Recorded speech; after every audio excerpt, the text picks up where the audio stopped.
तो ये है कैसे सिद्धांत जो मैं आपको बता रहा था। ये जो आपने ग्रीन हाउस देखा इधर, ये प्लास्टिक ग्रीन हाउस नवंबर में उतर आता है, वरना यहाँ ऊपर छुपा रहता है। तो नवंबर में ये उतर आता है तो क्या होता है, ग्रीन हाउस के अंदर जो हवा है वो गर्म होने लगती है, और गर्म हवा हल्की होती है और ऊपर को जाती है। हमारे बच्चों को बहुत जिम्मेदारियां दी जाती हैं वहां पे, उन सभी का अपना अपना रोल है। कुछ बच्चों को ये जिम्मेदारी दी जाती है कि वो सुबह जाके खिड़कियां ऊपर और नीचे की खोलें और शाम को धूप के जाने के बाद बंद करें। तो जैसे ही वो धूप निकलने पे खिड़की खोलते हैं, ग्रीन हाउस के अंदर गर्म हवा उठ के इस खिड़की से अंदर जाती है। जैसा आप देख रहे हैं, ये गर्म हवा लाल आ रही है और अंदर दीवारों को अपनी गर्मी दे के शीतल होके भारी हो जाती है और गिर के नीचे आती है। जो नया हवा अंदर को आ रही है वो उसे धकेल के फिर ग्रीन हाउस में पहुंचाती है, वहां वो गर्म होती है और फिर ऊपर से खिड़की में। ये जो पवन चक्र है, वायु चक्र है, भीतर ही भीतर चलती रहती है। यही पवन चक्र जो हम हवा महसूस करते हैं, बड़े पैमाने पे भी यही है। ये माइक्रो विंड है जो भवन के अंदर ही चलाया जा रहा है। कोई मशीन नहीं, कोई पंखा नहीं, बिजली का कोई तार नहीं, मगर ये अपना काम किए जा रही है हमारे लिए। क्या बात, क्या बात, क्या बात। आगे जाएंगे। और फिर शाम को जब खिड़कियां बंद कर देते हैं तो ये सारे दिन की जो गर्मी है वो दीवारों में कैद हो गई होती है। तो खिड़कियां बंद कर दीजिए, फिर जब भवन ठंडा होने लगे तो ये दीवारें अंदर की तरफ गर्मी देनी शुरू करती है, और फिर देते देते धीरे धीरे तापमान कम होता है, फिर सवेरा होता है, सूरज उगता है, फिर यही चक्र चलता है हर दिन और गर्म रहता है। क्या बात है, क्या बात। तो ये निसर्ग का चक्र है। आप सोलर एनर्जी किस किस चीजों में यूज करते हैं? जी, आप जैसे ये तो भवन गर्म करने की बात रही, तो वही नहीं है, हम सारी कुकिंग, खाना बनाने का है, वो सूर्य ऊर्जा से है। जो मेरा कॉन्केव मिरर जिसकी बात कर रहा था वो काम कर रहे हैं। इस कॉन्केव मिरर से जो धूप पड़ती है वो इधर फोकस होती है नीचे, आप देखेंगे, जिसके ऊपर बड़ा सा पतीला रखा है। उस पतीले में आपका चावल, दाल, रोटी जो भी पकाएं पक रहा है, और आपका एक पैसे कभी गैस खत्म नहीं हो रहा। गैस हम यूज करते हैं उन दिनों के लिए जब सूरज नहीं निकलता है, सूरज पे हमारा कोई नियंत्रण नहीं है, तो स्टैंड बाय हम गैस या लकड़ी के चूल्हे ऐसा डेवलप कर रहे हैं जो बहुत सक्षम हो। तो दूसरी तरफ सूर्य ऊर्जा से हम बिजली का प्रयोग करते हैं। जैसा मैंने कहा आपको, सारी बिजली, हमारा ग्रिड से कनेक्शन नहीं है, जो भी बिजली चाहिए कैंपस पे ही निकलेगा। उसी तरह पानी गर्म करना हो, हमारे बच्चों ने मिलके ऐसे साधारण सीधे साधे वाटर हीटर्स डेवलप किए हैं जो कि 400-500 रुपए में आपको 100-200 लीटर गर्म करके देगी। तो जिसका की कीमत बाजार में 20,000 होता है, यहाँ पर 300-500 में सस्ते में, और सिद्धांत को समझते हुए बच्चे खुद विकास करते हैं। तो ऐसे ही सूर्य ऊर्जा हम बिल्डिंग हीटिंग, जैसा मैंने कहा, या फिर ग्रीन हाउसेस। सर्दियों में बर्फ पड़ी है मगर हमारे ग्रीन हाउस के अंदर हरी सब्जी मिल रही है, किचन में बच्चे हरी सब्जी खा रहे हैं, तो ये भी सूर्य ऊर्जा से ग्रीन हाउसेस में, बर्फ में भी हरी सब्जियां। या फिर जो पानी खेतों में देना है उसे भी सोलर पंप्स के जरिए सिंधु नदी से ऊपर उठाया जाता है। तो हर चीज में सोलर एनर्जी यूज होती है। यहाँ तक कि हमारे जो गाय हैं, यहाँ पे गाय हैं जिसे बच्चे देखते हैं और दूध बच्चे पीते हैं, तो ये गाय भी सोलर हाउसेस में रहती हैं। तो सर्दियों में -20 होगा मगर अंदर +12 में गाय रहती हैं।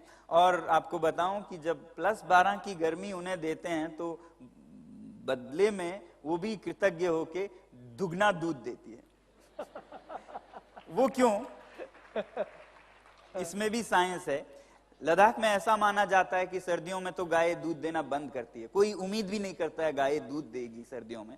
मगर क्यों होता है वो? क्योंकि सर्दियों में -5 उनके गाय के गोठ में, गाय के घर में -5 हो तो उनके 300 किलो के शरीर को 37 डिग्रीज पे रखने के लिए कहां से ऊर्जा आएगी? जो घास चारा देंगे उसी को गर्मी बनाएगी। अब हमने अगर उसकी गर्मी उसको कमरे से सूर्य ऊर्जा से दे दी तो वो चारा दूध बनेगी, और इनाम गाय की तरफ से दुगना दूध। तो इसलिए सैकमोल में गाय के दूध उत्पादन में गर्मी सर्दी में खास फर्क नहीं होता है, थोड़ा सा फर्क रहता है, लगभग फर्क नहीं रहता है, क्योंकि वो ऊर्जा धूप से मुफ्त में मिल रही है, तो जो ऊर्जा वो खा रही है वो दूध बन रहा है। बराबर।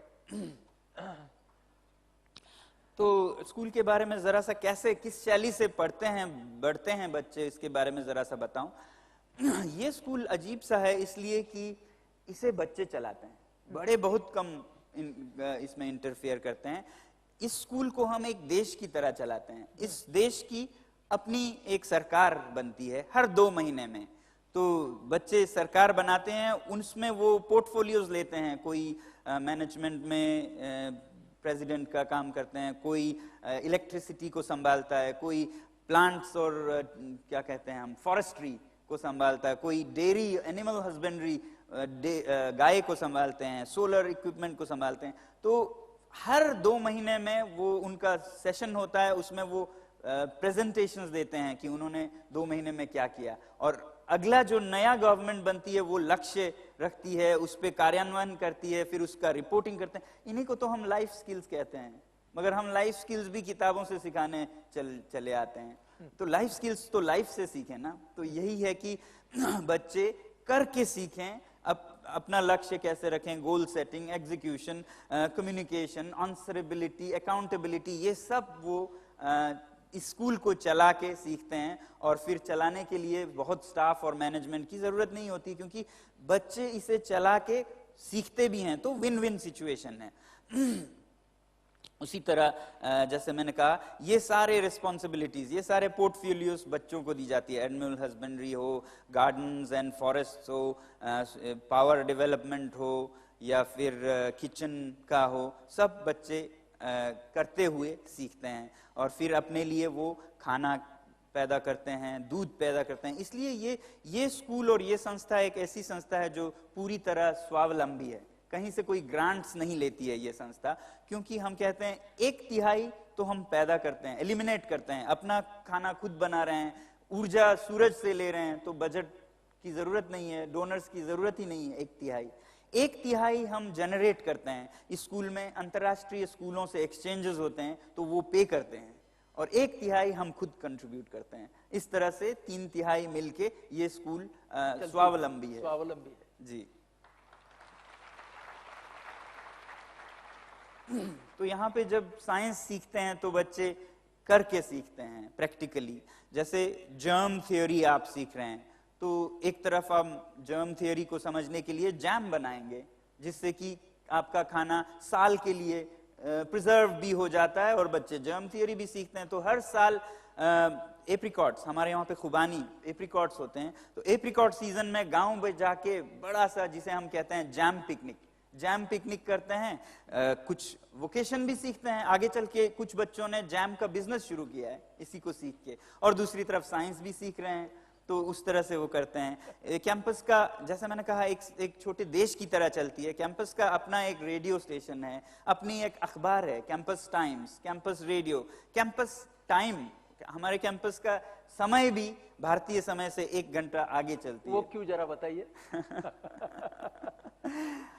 ये इसलिए नहीं कि हम अलग रखना चाहते हैं, इसका एक बहुत अच्छा कारण है। हम कहते हैं ना, बच्चे देर से जागते हैं, वक्त पे सोते नहीं हैं। सही बात है, क्योंकि देर से जागें तो अंधेरे में बत्तियां जला जला के हम एनर्जी वेस्ट करते हैं। तो हम क्या करते हैं कि समय को ही 1 घंटा आगे लगा देते हैं। तो जब 10 बजे होते हैं तो हमारे कैंपस पे 11 बजे होते हैं, और बच्चों को नींद आने शुरू हो जाती है। क्योंकि उनके घड़ियों में 11 बजे हैं, तो उस हिसाब से वो सोते हैं। हम चाहते हैं कि बच्चे 6 बजे जागें, मगर जागना चाहते हैं 7 बजे, तो उनके घड़ियों में 7 बजे होते हैं, हमारी तरफ से वो 6 बजे जाग रहे हैं। लेकिन उससे एक बात होती है कि ऊर्जा की बचत हो जाती है। एग्जैक्टली। दूसरा, क्यों जल्दी जागें, क्यों जल्दी सोएं, इसका भी एक कारण है। क्योंकि जब हम देर रात तक काम करते हैं, तो मैं इसे बहुत अनइकोलॉजिकल मानता हूं, एक बहुत हानिकारक आदत है हमारी। रात को देर तक 11-12 बजे तक हम कृत्रिम प्रकाश, कृत्रिम ऊर्जा प्रयोग करते हैं, जिसके लिए हमारे nuclear power plants, coal power plants pollution कर रहे होते हैं। जबकि हम जल्दी सोएं तो वो सब बंद हो जाएगा। और सुबह, मैं तो कहता हूं आपने सोलर बहुत सारे चीजें देखे हैं इसमें, solar lighting, solar cooking, solar water heaters. सबसे मेरी पसंदीदा सोलर इक्विपमेंट ये टाइमिंग है, जो कैंपस टाइमिंग, जिसमें कोई यंत्र नहीं चलता, कुछ भी नहीं चलता, मगर सबसे अच्छी सोलर लाइटिंग वो फोटोवोल्टाइक पैनल से, बैटरी से नहीं आती है। सबसे अच्छी सोलर लाइटिंग सुबह 5:30 बजे उधर उत्तर की पूर्व की तरफ से निकलती है। तो उसका अगर हम ज्यादा से ज्यादा इस्तेमाल करेंगे नेचुरल लाइटिंग का, तो इसके लिए हमारे मराठी में ऐसे कहा गया, कहावत है की लवकर उठे लवकर झोपे त्याला ज्ञान आरोग्य संपदा लाभे। पण त्याच्यामध्ये ऊर्जा की बचत, जी जी जी, early to bed early to rise makes a man healthy wealthy and wise and also saves energy. Saves energy.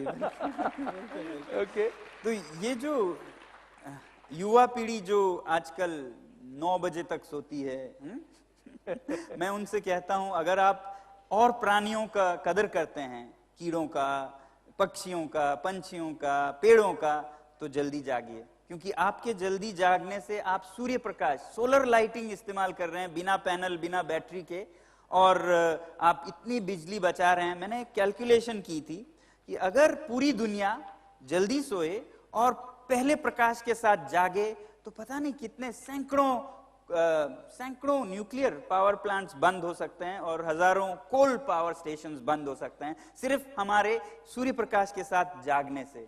तो ये it makes natural sense. That's right. आगे जाते हैं जी। तो बच्चे यहाँ, स्टूडेंट्स, बच्चे तो नहीं कहूंगा, ये 16-17 साल के हैं, 10th ग्रेड फेल होने के बाद आते हैं, तो वो अपना सीख के फिर प्रोजेक्ट्स बनाते हैं औरों के लिए। तो प्रोजेक्ट्स में जैसे हम तो सोलर हाउसेस में हैं, तो हमारे जो दूर दराज इलाकों में जो नोमैड्स हैं, जो खानाबदोश हैं, जो याक के साथ चलते हैं, याक और बकरियों के साथ, उनको कैसे सोलर फैसिलिटी दी जाए। तो इन्होंने एक टेंट डिजाइन किया जो कि सोलर टेंट हो, जिसमें कि उन दूर दराज इलाकों में भी लोग अपना सूर्य ऊर्जा का वो कर सकें। या फिर सोलर एक रिक्शा तैयार की, जिससे कि सूर्य ऊर्जा से ही कैंपस में चला जा सके। उसी तरह से एक प्रोजेक्ट है आई स्तूपा, उस पे आएंगे। तो छोटे में मैं ये कहूंगा कि ये जो हम फेल हो गए कह के रिजेक्ट करते हैं बच्चे, वो फेल दरअसल नहीं होते। ज्यादातर मैंने क्या देखी, जिसे देख के मुझे दुख होता है हमारे देश में, अगर आप फेलियर्स के लिए कुछ स्कूल, कुछ शिक्षा का प्रबंध करेंगे, तो ये कहते हैं कि इन्हें दर्जी का काम सिखाओ, कपड़ा सीना सिखा दो, लकड़ी का काम सिखा दो, जो कि अच्छी बात है, मगर उस पे सीमित रखते हैं कि ये और कुछ नहीं सीख सकते, इनको कोई लकड़ी का या सिलने का ऐसा कोई वोकेशनल, जिसे हम अपने तरफ से इज्जत से भी नहीं देखते हैं। यहाँ एक फर्क ये है कि हम ये सोचते हैं कि ये फेल बिल्कुल नहीं हुए हैं, ये हर चीज जो वो करना चाहें कर सकते हैं, इन्हें पूरा मौका दिया जाए। तो ये जो स्कूल है, ये कोई लगभग 20 साल हुए इसे, ये स्कूल ऑफ फेलियर्स या सेक्मल अल्टरनेटिव इंस्टीट्यूट, इसमें से ऐसे स्टूडेंट्स आए जो 5 बार 10वीं फेल हो गए थे, मगर जब उन्हें एक चिंगारी सी निकलती है, माहौल अच्छा दिया जाए, तो एक स्टूडेंट था जो 5 बार मैट्रिक 10th ग्रेड फेल हुआ था, उसके बाद वो इतना तरक्की करने लगा कि देखते ही देखते वो one of the best journalism institutes in India, उसमें दाखिल हुआ। उसके बाद वो एक बहुत अच्छा जर्नलिस्ट बना और फिर गांव के लोगों ने उसे नेतृत्व करने के लिए कहा, तो वो एजुकेशन मिनिस्टर बना लद्दाख के हिल काउंसिल का। ओह, लद्दाख का एजुकेशन मिनिस्टर बना। जी, 10वीं 5 बार फेल। 5 बार फेल। और एक और लड़का था जो 10वीं 3 बार फेल था, थोड़ा कम उपाधि। उसकी रुचि किताबों में नहीं थी, उसे मैथ सिखाएं नहीं सीख पा रहा था, इंग्लिश सिखाएं नहीं सीख पा रहा था। तो हमने देखा कि उसकी आंखें इमेजेस में, ग्राफिक्स में बहुत अच्छी हैं, तो उसको ग्राफिक्स की तरफ, फिल्म मेकिंग की तरफ लगाया। तो अभी